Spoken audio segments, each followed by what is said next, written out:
The psychology of daily routine. The most successful people in history, the ones many refer to as geniuses in their fields, masters of their crafts, had one thing in common, other than talent. Most adhered to rigid and specific routines. Routines seem boring, and the antithesis to what you're told a good life is made of. Happiness, we infer, comes from the perpetual seeking of more, regardless what it's more of. Yet what we don't realize is that having a routine doesn't mean you sit in the same office every day for the same number of hours. Your routine could be traveling to a different country every month. It could be routinely unroutine. The point is not what the routine consists of, but how steady and safe your subconscious mind is made through repetitive motions and expected outcomes.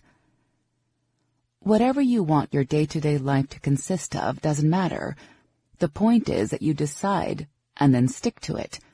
In short, routine is important because habitualness creates mood, and mood creates the nurture aspect of your personality, not to mention that letting yourself be jerked around by impulsiveness is a breeding ground for everything you essentially do not want.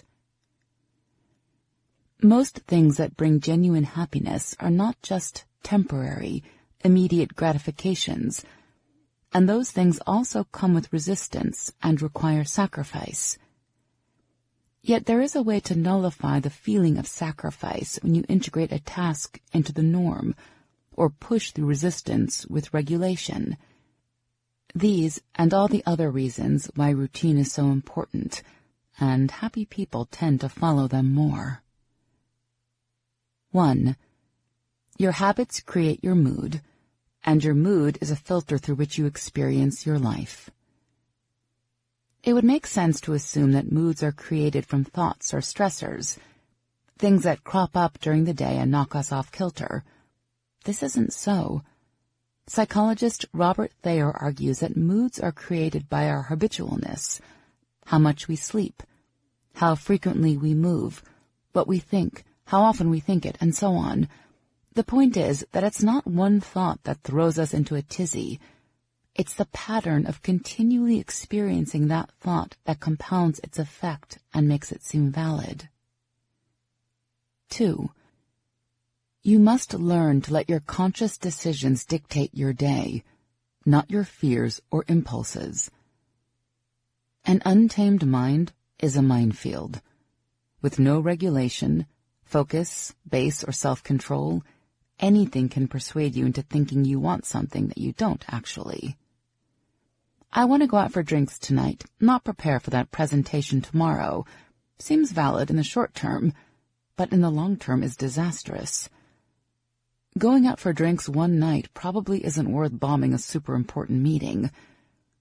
Learning to craft routine is the equivalent of learning to let your conscious choices about what your day will be about guide you, letting all the other temporary crap fall to the wayside. 3. Happiness is not how many things you do, but how well you do them. More is not better. Happiness is not experiencing something else. It's continually experiencing what you already have in new and different ways. Unfortunately, as we're taught that passion should drive our every thought, move, and decision, we're basically impaled with the fear that we're unhappy because we're not doing enough. 4. When you regulate your daily actions, you deactivate your fight-or-flight instincts because you're no longer confronting the unknown. This is why people have such a difficult time with change, and why people who are constant in their habits experience so much joy. Simply, their fear instincts are turned off long enough for them to actually enjoy something. 5. As children, routine gives us a feeling of safety. As adults, it gives us a feeling of purpose. Interestingly enough, those two feelings are more similar than you'd think. At least, their origin is the same. It's the same thing as the fear of the unknown. As children, we don't know which way is left, let alone why we're alive, or whether or not a particular activity we've never done before is going to be scary or harmful. When we're adults engaging with routineness, we can comfort ourselves with the simple idea of, I know how to do this. I've done it before. 6. You feel content because routine consistently reaffirms a decision you already made. If said decision is that you want to write a book, and you commit to doing 3 pages each night for however long it takes to complete it, you affirm not only your choice to begin, but your ability to do it. It's honestly the healthiest way to feel validated.